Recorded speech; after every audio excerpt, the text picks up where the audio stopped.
안녕하세요. 말도 안 되는 이유로 시작한 다툼으로 결국 결혼 1년 만에 이혼까지 하게 된 제 이야기를 들려드리려고 왔어요. 저는 올해로 20대 후반이고 남편은 30대 초반으로 궁합도 안 본다는 4살 차이예요. 물론 그걸 믿고 결혼한 건 아니지만요. 정말이지. 주변 언니들이 그래도 결혼 전에 어디 유명한 데 가서 사주라도 보라고 했을 때 귀담아 들었어야 했는데 남편이란 사람만 놓고 본다면 절대 나쁜 사람은 아니에요. 만약 그랬다면 제가 결혼은커녕 연애도 하지 않았을 거고요. 다만 연애하는 동안 제가 남편에 대해서 알아차리지 못했던 게 하나 있었어요. 그건 바로 시부모님, 그중에서도 특히나 어머님을 향한 남편의 효심이었지요. 자식이 부모한테 효도하는 건 너무나 당연한 일이에요. 저도 저희 아버지한테 잘해드리고 싶은 마음이 굴뚝 같으니까요. 하지만 남편의 효심은 뭐랄까, 어긋나 있어도 뭔가 크게 어긋나 있었습니다. 평소에는 정말 똑똑하고 이성적인 사람인데 아주 사소한 일이라도 시어머니와 얽혀있기만 하면 이렇게 멍청할 수가 있나 싶을 정도로 앞뒤가 안 맞고 말도 안 되는 소리를 늘어놨거든요. 정말이지 옆에서 그 꼴을 보고 있자면 환장한다니까요. 그리고 그런 남편의 비뚤어진 효심을 처음 알게 된 건 신혼여행지에 도착하자마자였어요. 호텔에 도착해 체크인을 하고 간단히 짐을 풀고 불현듯 창문을 보게 됐는데 창문 밖으로 보이는 풍경이 너무 환상적이더라고요. 그래서 남편한테도 이리 와서 창밖 좀 보라고, 너무 예쁘다니까. 남편이 정말 제 말대로 이국적이고 멋지다 한마디 하더니 난데없이 어머님 얘기를 꺼내는 거예요. 어머님하고 같이 왔으면 엄청 좋아하셨겠다면서요. 무슨 소린가 싶었어요. 아니, 당연히 농담하는 거라고 생각했지요. 그래서 저도 웃으면서 우리가 뭐 그냥 놀러 온 것도 아니고 신혼여행인데 누가 신혼여행지에 시어머니랑 같이 오냐고 한마디 했네요. 여담이지만 신혼여행이 저희 둘이 처음 떠난 여행도 아니었습니다. 결혼 이야기가 조금씩 오간 이후부터는 해외는 아니었어도 1박 2일, 2박 3일 숙소 잡고 국내 여기저기로 열심히 다녔으니까요.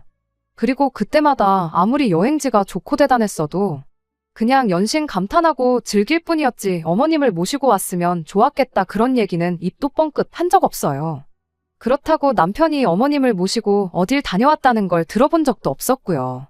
아무튼 그래서 저는 당연히 남편이 농담을 하는 거라 생각했고 그래서 그렇게 받아쳤던 건데 남편이 아주 정색을 하면서 그동안 어머님이 자기 뒷바라지 하시느라 얼마나 고생을 하셨는지 저더러 알기나 하냐입니다.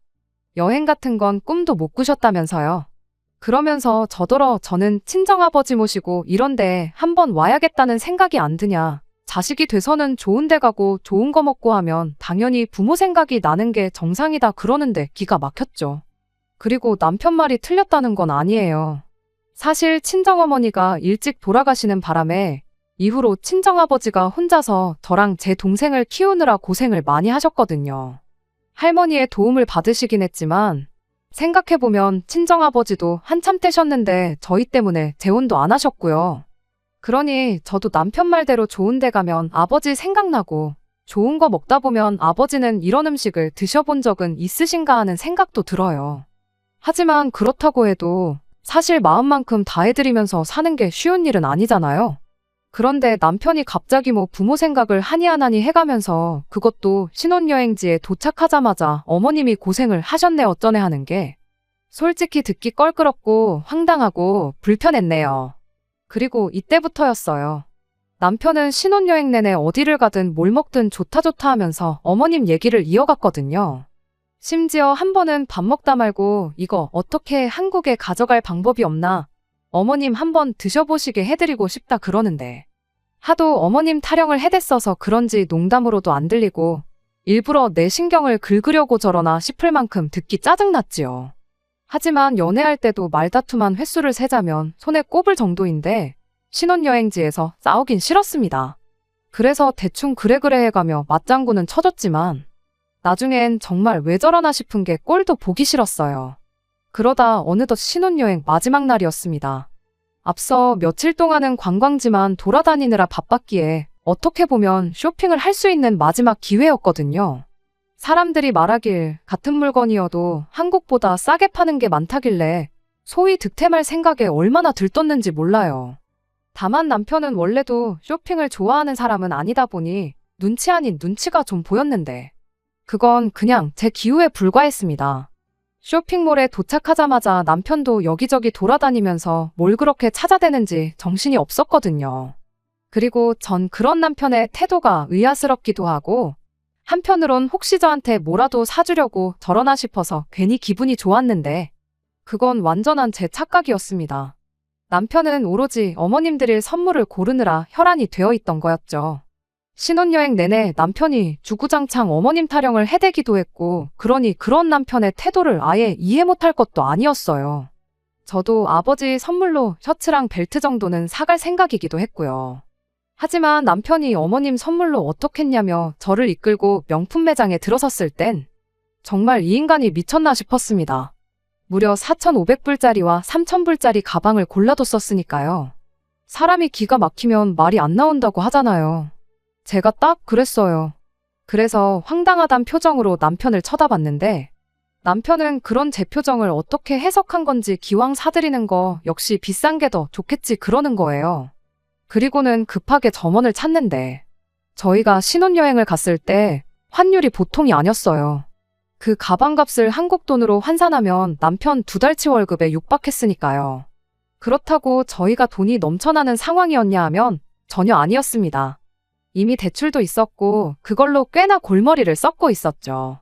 하지만 사람들 많은 쇼핑몰에서 비싼 햇산에 해가며 말다툼하긴 싫고 그러다 문득 어디선가 봤던 게 생각이 났어요. 상대가 얼토당토하는 짓을 할 때는 거울 치료가 효과가 직방이라고요. 그래서 저도 남편이 지금 얼마나 말도 안 되는 소리를 하는지 느끼게 해줘야겠다 싶어서 남편을 데리고 명품 시계 매장에 갔어요. 그리고 제가 착각했던 것처럼 남편도 눈이 반짝반짝한 게 제가 자기 뭐라도 사주려고 들어왔다고 생각하는 눈치대요. 그래서 하나 골라보라고 했더니 어머님 가방만큼이나 비싼 걸 딱 집는 거예요. 그래서 저도 남편이 그랬던 것처럼 역시 시계도 비싼 게 좋겠지 하고는 우리 아버지 드릴 선물은 이거면 되겠다 했습니다. 그랬더니 남편이 보인 반응이 웃기지도 않았어요. 닭튀기는 장인어른이 이렇게 비싼 시계가 뭐가 필요하냐면서 정색을 해댔으니까요. 그리고는 자기가 벌써 저희 아버지 드릴 선물을 사뒀다면서 주머니에서 열쇠고리를 꺼내는데 정말 이때는 사람들이고 뭐고 그냥 뺨 한 대 시원하게 날리고 싶은 심정이었죠. 하지만 정말 차마 그럴 순 없어서 올라오는 화를 꾹꾹 눌러 참으며 우리 아버지더러 그걸 어디다 쓰시라는 거냐 물었어요. 아버지 댁 현관도 비밀번호로 들어가는 도어락이고 차도 스마트키인데 그걸 어디다 쓰냐고요. 그랬더니 장인어른 가게 셔터 내릴 때는 자물쇠 쓰시지 않냐며 그 자물쇠 열쇠에다가 달면 딱일 것 같다나요. 그러면서 그럼 절대 그 열쇠 잃어버릴 일은 없으실 거라고요. 뻔뻔한 남편의 태도에 저도 더는 참을 수가 없었습니다. 그래서 오빠 말 잘했다고 그렇게 치면 마트에서 일하시는 어머님은 명품백이 뭐가 필요하시냐 받아쳤지요. 그러면서 어머님한테는 머리핀 하나 사드리자 했어요. 시식 코너에서 일하시는데 머리를 풀어헤치고 일하실 순 없으니까 아주 짱짱한 핀으로 하나 사드리면 되겠다고요. 거울 치료가 효과가 좋다는 말은 다 뻥입니다. 대신 서로 더 기분 나쁘게 만드는 효과는 좋대요. 결국 남들 다 보는 앞에서 언성만 높였고 사려고 했던 건 아무것도 사지도 못한 채 호텔로 돌아왔어요. 마지막 날이라고 분위기 괜찮은 레스토랑도 예약했었는데 그것도 취소하고 호텔 밖으로 나와서는 열받는다고 굶을 수도 없는 노릇이라 가까운 패스트푸드점에 가서 햄버거를 시켰지요. 그리고 곧이어 나온 햄버거를 한 입 크게 베어문 순간 신혼여행지에서 이게 다 무슨 일인가 싶은 게 눈물이 절로 나대요. 아무튼 그렇게 식사를 마치고 나서 방으로 돌아왔는데 남편도 대충 저녁을 때웠는지 벌써 방에 와 있더라고요. 하지만 말 한마디도 섞기 싫어서 눈길도 안 주고 씻으러 들어가려는데 남편이 저한테 얘기 좀 하답니다. 그리고 전 그때만 해도 그래도 남편이 반성을 좀 했구나. 자기가 뭘 잘못한 건지 깨닫고 사과를 하려나 보다고 생각했어요. 하지만 이 또한 저희 착각이었습니다. 미안하다고 사과를 해도 받아줄까 말까인데 상황 파악이 전혀 안 된 건지 저더러 너는 뭐가 그렇게 마음에 안 들어서 그러냐며 시비를 걸어왔거든요. 꼭 시시비비를 가리고 설명을 해줘야 이해를 하려나 싶어서 그냥 무시하려다가 저도 한마디 했습니다. 일단 신혼여행지에서 어머님 타령을 해댄 것도 그래 자식된 마음에 그렇게 나올 수도 있지 생각하려고 했다.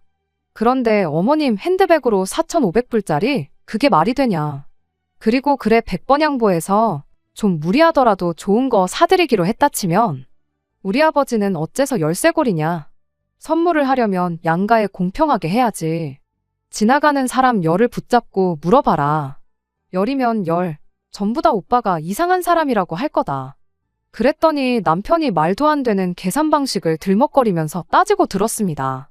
어머님이 저희 신혼집 구하는데 보태라고 돈을 좀 주셨는데 받은 게 있으니 성의 표시는 해야 할 거 아니냐고요. 정말이지 속사정을 모르는 사람은 아마 여기까지만 들었으면 제가 염치가 없고 뻔뻔하다 했을 거예요. 하지만 실상은 이렇습니다. 일단 어머님이 돈을 보태주신 건 맞아요. 2억짜리 집을 구하는데 1억을 해주셨으니까요. 참고로 나머지 1억 중 8천은 대출이고 2천은 남편이 모아온 돈이에요. 그러면 저는 뭐 맨몸으로 시집왔냐? 절대 아닙니다. 일단 신혼집에 들어간 혼수는 전부 제가 부담했고요. 신혼여행을 포함한 결혼식에 들어간 비용도 제가 모아놓은 돈으로 충당했어요. 게다가 아버지께서 어머니도 안 계신데 괜히 시부모님한테 미운 털 박히면 안 된다고 예단도 시댁에서 요구하시는 거 뭐 하나 빠지지 않게 챙겨주셨습니다. 그뿐인가요? 저랑 남편이랑 같이 타고 다니라고 중형세단도 한 대 뽑아주셨지요. 그러니 비용으로 따지면 정확히 절반은 아니겠지만 그래도 거의 반반 결혼을 한 거나 마찬가지예요. 남편한테 제가 싫은 소리를 들어야 할 입장은 절대 아니었습니다.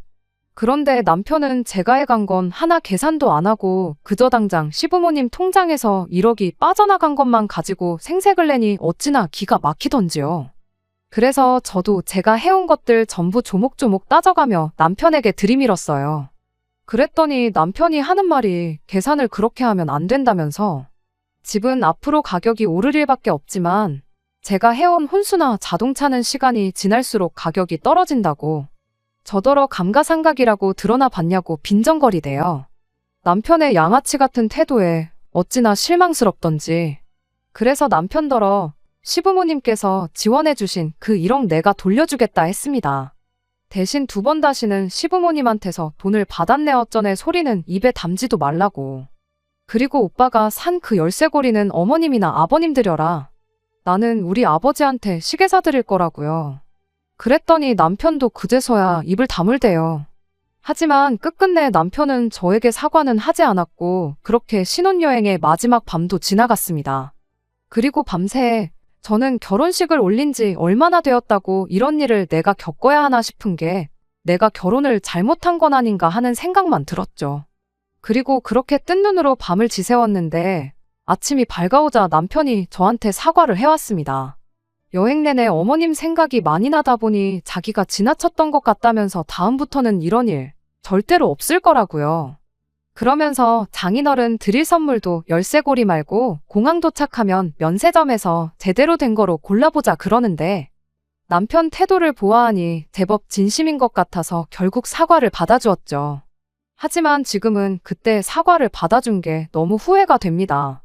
차라리 그때 사과를 받아주는 게 아니라 한국 도착하자마자 헤어졌으면 1년이란 시간을 낭비할 필요도 없었을 텐데 싶거든요. 아무튼 남편 말대로 한국행 비행기를 타기 전에 공항 면세점에서 너무 과하지도 않고 너무 성의 없지도 않은 적당한 선물을 샀습니다. 금액도 부담되지 않는 가격대로 양가에 공평하게요.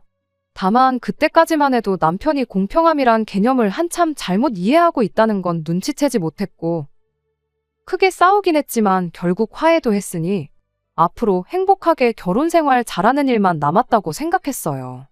그리고 실제로 한동안 결혼 생활 자체만 놓고 보면 나쁘지 않았습니다.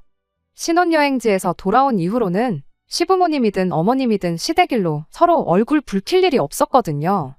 물론 종종 남편이 유난히 어머님한테만 과하게 한다는 느낌을 받은 적은 몇 번 있었지만 앞서 말씀드린 것처럼 자식이 부모 일에 나서고 효도하는 것 자체를 뭐라고 하고 싶은 생각은 없었어요. 하지만 결국 일이 터졌습니다. 친정아버지 생신을 앞두고 동생한테 저희 집으로 좀 오라고 했어요. 결혼 전부터 친정아버지 생신 때는 항상 저랑 동생이 요리를 직접 했거든요. 그리고 결혼했다고 해서 그걸 멈출 이유도 그럴 필요도 느끼지 못했으니 당연히 이번에도 준비해야지 생각한 거고, 그래서 동생도 저희 집으로 오라고 한 거예요.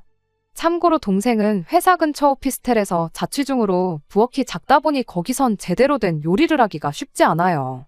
아무튼 다만 남편이 퇴근하기 전에는 어떻게든 다 끝내려고 했는데 저나 동생이나 회사 사정으로 하루를 통째로 휴가를 쓸 수가 없었어요.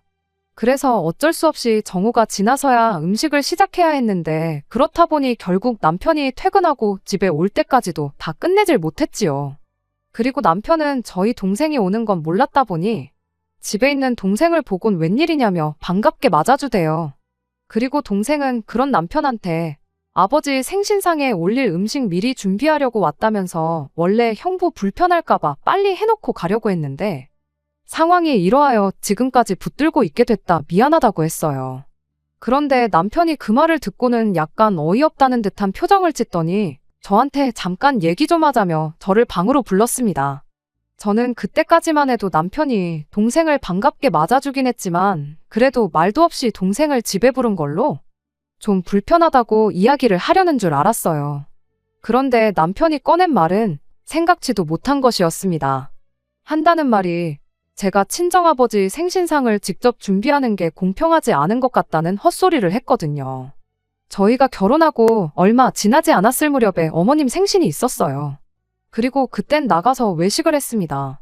그러니까 남편이 하는 말이 어머님 생신 때는 외식을 했는데 친정아버지 생신은 정성스럽게 직접 요리를 하냐. 말인즉슨 자기 엄마는 정성스러운 생신상을 받지 못했으니 장인어른도 똑같이 나가서 외식을 해야 한다며 그게 공평한 거라나요? 어이가 없어서 헛웃음이 다 나대요. 바로 밖에 동생이 있었는데 동생이 들었을까 겁이 다 나더라니까요. 하지만 할 말은 해야지 싶어서 딱 부러지게 말했습니다. 당신도 직접 어머님 생신상을 정성 들여 차리면 되는 거 아니냐고요. 그랬더니 하는 말이 그게 아니라 친정아버지 생신상을 제가 차린 것처럼 어머님 생신상도 제가 차려야 한다는데. 순간 짜증이 나서 어머님이 오빠를 키워주셨지 나를 키워주신 건 아니지 않냐 받아쳤어요. 그리고는 더는 이런 말 같지 않은 대화를 이어가고 싶지 않아서 이제 그만하고 나와서 뒷정리하는 거 도와주라고. 그러면 당신이 다음번 어머님 생신상 차릴 때 나도 뒷정리는 도와주겠다 말하고 방에서 나왔습니다. 남편도 그러니까 더는 가타부타 말은 안 하고 나와서 도와주기 시작했어요. 동생은 저희가 방에서 무슨 대화를 나눴는지 몰랐으니 퇴근하자마자 와서 뒷정리하는 거 도와주는 남편이 세상 자상한 사람으로 보였나 봐요. 타들어가는 제 속도 모르고 저희 남편한테 최고라 하질 않나 저한테 결혼 정말 잘했다고 하질 않나. 그리고 결국 동생의 이 오해가 엄청난 일을 불러일으켰어요. 뒷정리까지 마치고서야 남편과 저 그리고 동생까지 세 사람이 식사를 시작했습니다. 그리고는 이런저런 이야기가 오가던 중 동생이 실은 자기가 들어놓은 적금이 하나 있었는데 이번에 그게 만기가 된다면서 그 돈으로 아버지 해외여행을 보내드리고 싶다는 거예요. 그러면서 저랑 남편을 한번 쳐다보더니 같이 가지 않겠냐는데 순간 아차 싶었습니다.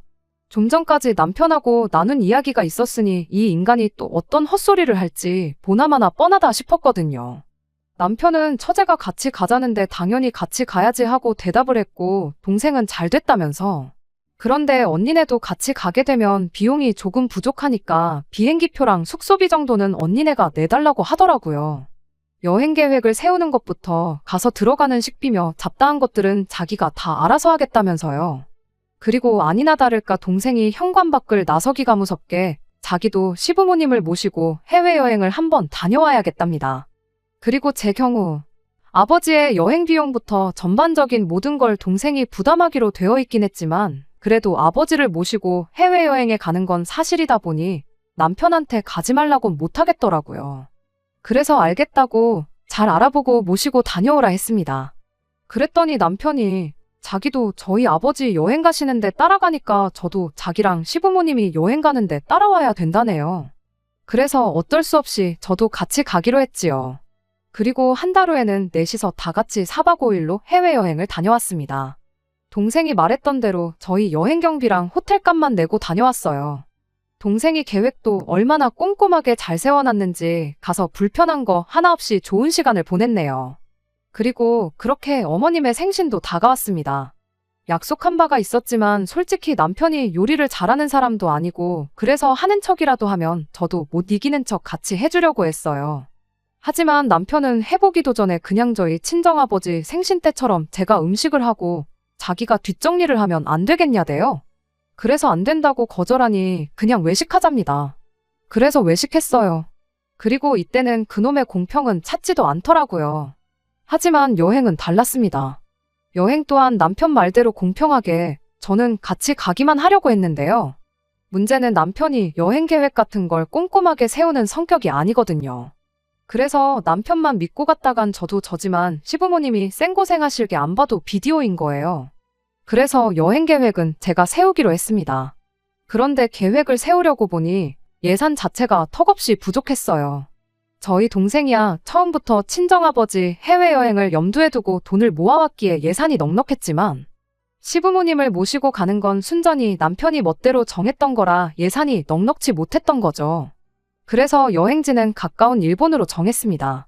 가까워서 비행기표도 저렴하게 구할 수 있었고 엔저다 보니 약간의 쇼핑도 할 수 있겠다 싶었거든요. 게다가 일본 음식은 그래도 호불호가 심한 편은 아니니 시부모님도 잘 드실 수 있을 것 같았죠. 정말 효도 여행이다 생각하고 전부 시부모님 입장에 맞춰서 일정을 짰어요. 남편에게 들었던 대로 시부모님은 이번 해외여행이 처음이셨습니다. 두 분이 결혼하셨을 때도 신혼여행을 경주로 다녀왔다고 하셨거든요. 그렇다 보니 두 분 다 비행기도 태어나서 처음 타본다며 엄청 신나하셨어요. 며느리 덕분에 비행기도 다 타본다면서 제 칭찬도 잊지 않으셨고요. 우여곡절이 있긴 했지만 그래도 시부모님이 즐거워하시는 모습을 보니 계획을 세운 사람으로서 뿌듯하고 기분은 좋았네요. 비행기에서 내려 점심시간쯤 호텔에 도착했는데 시부모님이 배가 고프다고 하시더라고요. 마침 숙소에 붙어있는 식당이 있길래 남편한테 부모님 모시고 식사하고 오라고 했습니다. 저는 기내식이 소화가 안 돼서 밥 생각이 없었거든요. 아무튼 그렇게 세 사람을 보내고 저는 그대로 세 사람 짐 들고 올라가 체크인하고 그랬네요. 그리고 이후로 여행 첫날은 제가 짜놓은 대로 잘 흘러갔어요. 밤늦게까지 인터넷 뒤져가며 계획 세워놓은 게 보람이 있었죠. 문제는 그날 저녁이었어요. 일본 다녀와 보신 분들, 그중에서도 비즈니스 호텔 묵어보신 분들은 아시겠지만 방이 많이 좁잖아요. 그런데 어머님이 막무가내로 아버님하고 같은 방을 쓰기 싫다고 짜증을 내시대요. 이유는 아버님이 코골이가 심해서 절대로 당신이 푹 잘 수가 없다고요. 게다가 아버님이 피곤하실 땐 이갈이까지 있으시다니 어머님이 짜증을 내시는 것도 이해가 안 되는 건 아니었어요. 그래서 불편하겠지만 뭐 어쩌겠냐고. 방을 2개를 잡았으니 남자들은 남자들끼리, 여자들은 여자들끼리 방을 쓰자고 했습니다. 그런데 어머님께서 저랑도 한 방 쓰기는 싫으시다대요. 며느리랑 불편해서 어떻게 자냐고요. 그리고는 아들하고 처음 같이 온 해외여행이니까 아들하고 한 방을 쓰시겠다며 우기시는데 그럼 저는 어디 가서 잘한 건가 싶대요? 하지만 어머님께선 저는 아버님이랑 자면 되지 뭐가 문제냐입니다. 그리고는 등 돌리고 자면 되는 거 아니냐고. 아니면 저더러 바닥에서 자래요. 아버님은 허리 디스크 때문에 침대에서 꼭 주무셔야 한다고요. 기가 막혀서 아버님 허리 디스크가 문제가 아니라 애시당초 제가 어떻게 아버님이랑 한 방을 쓰냐고. 그렇겐 못한다고 했어요. 그랬더니 남편이 잠깐 얘기 좀 하자대요. 그리고는 또 공평함을 찾아댔지요. 자기도 지난 여행 때 처제랑 장인어른이랑 여행 갔을 때 장인어른이랑 좋아서 같이 방 쓴 거 아니랍니다. 불편했지만 사위니까 그 불편을 감수하고 쓴 거라고요. 그러면서 자기도 했는데 저는 왜 안 되냐는데. 아니 제가 아버님을 남자로 보고 뭐 그런 게 아니라 그냥 말이 안 되잖아요. 세상에 어떤 며느리가 여행 가서 아버님이랑 한 침대에서 잠을 잔답니까? 저는 머리털 나고 그런 얘기는 들어본 적도 없고 들어봤다고 해도 미쳤다고 욕을 했을 거예요. 하지만 남편은 계속해서 시부모님 모시고 처음 나온 해외여행인데 기왕이면 두 분이 제일 편한 쪽으로 맞춰드리자면서 저더러 어머님을 위해서 이번만 좀 참으래요. 정말이지 어머님이 저더러 아버님이랑 한 침대를 쓰라는 것도 어이가 없는데 남편이란 인간까지 똑같은 소리를 하고 있으니 이놈의 집구석이 정신이 나갔나 싶은 게 더는 상종을 못하겠다 싶더라고요. 하지만 그래도 어른들이 계시니 차무린자를 되뇌이며 1층 프론트에가 남는 빈방이 있는지 물었어요. 그런데 빈방도 없다대요. 그리고 까놓고 말해서 이 와중에도 며느리가 그래도 어떻게든 방법을 찾아보려고 동분서주를 하면 그 성의를 봐서라도 미안한 줄 알고 자기들 고집은 좀 꺾는 게 정상 아닌가요? 하지만 어머님은 계속해서 아들하고 자야겠다며 저더러 아버님이 싫으냐 아니면 뭐 시애비가 며느리한테 뭔 짓이라도 할까봐 그러냐. 너는 평소에 무슨 생각을 하고 살길래 그런 걱정을 하냐. 너 사고방식이 특이하다. 너 그러는 거 보니까 나중에 네 시애비가 아프면 아주 근처에도 안 오겠구나. 남편이 말도 안 되는 억지를 쓰고 고집을 부리는 게 누굴 닮은 건가 했더니 어머님한테 물려받았던 거였죠. 아무튼 이런 와중에도 남편은 어머님 편만 들고 있지. 아버님은 당신은 아무래도 상관없다며 먼 산만 보고 계시지. 결국 더는 안 되겠다 싶어서 일단 알겠다고 했습니다. 제가 다른 호텔에는 빈방이 있는지 한번 알아보고 오겠다고요. 그리고는 제 짐을 챙겨 호텔을 빠져나왔는데 솔직히 처음엔 워낙 주변에 호텔이 많으니 숙소를 찾으려면 못 찾을 것도 없겠다 싶었거든요. 그런데 그 밤에 캐리어를 끌고 걷다 보니 내가 뭐 하는 짓인가 싶은 거예요. 이 무식한 집구석 때문에 내가 생고생을 하는구나 싶기도 하고. 그래서 그냥 그 길로 택시 타고 공항으로 갔어요. 그리고는 여행 경비를 제가 갖고 있었는데 그 돈으로 비록 2시간 남짓의 짧은 거리였지만 한국행 비즈니스 티켓을 질렀습니다. 개고생만 죽어라 하고 잠도 못 잤는데 발이라도 뻗고 가자 싶어서요. 그리고 그때 남편에게서 전화가 걸려왔습니다. 그리고 그때도 저는 남편에 대한 일말의 희망 같은 걸 가지고 있었는지 남편이 제가 걱정되어 전화를 건 줄 알았어요. 숙소는 찾았는지 뭐 그런 걱정이요. 하지만 또 착각이었습니다. 남편은 다짜고짜 어디냐며 성질부터 냈거든요. 그러면서 시부모님이 저 기다리다가 결국 잠드셨다면서 저더러 어른들 여행의 숙소가 얼마나 중요한데 일을 이렇게 하냐는데. 아니 어머님 잠기 밝은 것도 내 탓이냐고 저도 남편한테 확 소리를 질렀어요. 그리고는 나 먼저 한국 가니까 셋이서 어디 한번 신나게 놀아보라고 했습니다. 와서 이혼 서류에 사인만 하면 될 거라고요. 그랬더니 그때부터 어머님이고 아버님이고 어찌나 전화를 해대시던지. 정말 전화기 불나는 줄 알았네요. 그리고 그제서야 남편이 어머님 아버님이 그냥 한방 쓰시기로 했다면서 이제 다 제 뜻대로 된 거 아니냐고. 일 키우지 말고 그만 호텔로 돌아오라는데 아무리 생각해도 제가 가야 할 이유를 모르겠더라고요. 더는 같이 살고 싶은 것도 아닌데 왜 시부모님 비위를 맞춰가며 이 여행을 마무리 지어야 하는지부터가 말이죠. 그래서 어머님이 아버님이랑 한 방을 쓰시던 각방을 쓰시던 어머님이 당신을 끌어안고 주무시던 마시던 더는 관심도 없고 알고 싶지도 않다 했습니다. 그냥 알아서들 하라고요. 그리고 그렇게 한국에 돌아오자마자 어차피 회사에는 휴가를 낸 상황이었으니 바로 이혼 전문 변호사를 찾아갔습니다. 결론부터 말하자면 제가 이혼하고 싶다고 이혼을 할 수 있는 건 아니더라고요. 아버님이랑 한방 쓰라고 한 건 그쪽에서 그냥 농담이었단 식으로 말해버리면 끝이라고. 이혼 소송을 할 만큼 큰 문제로는 보이지 않을 거라고요. 그리고 그때부터는 어떻게든 협의 이혼을 해야 한다는데 남편이 안 해줄 것 같은 생각에 너무 불안했어요. 하지만 웃어야 할지 울어야 할지. 남편도 저같이 시부모 알기를 우습게 아는 여자랑은 더는 같이 살기 싫다나요? 그래서 걱정과 달리 너무 쉽게 협의 이혼을 하게 됐습니다. 신혼집에 들어간 가전가구들은 제가 가지고 왔어요. 남편도 같이 쓰던 거라 마음 같아선 버리고도 싶었지만 그래도 또 다 돈인데 생각하니 아까워서요. 아마 친정아버지께서 쓰시지 않을까요? 그리고 솔직히 따져보면 위자료도 못 받았지. 오히려 집 사느라 받았던 대출금에서 많이는 아니지만 그래도 얼마라도 같이 갚았단 말이에요.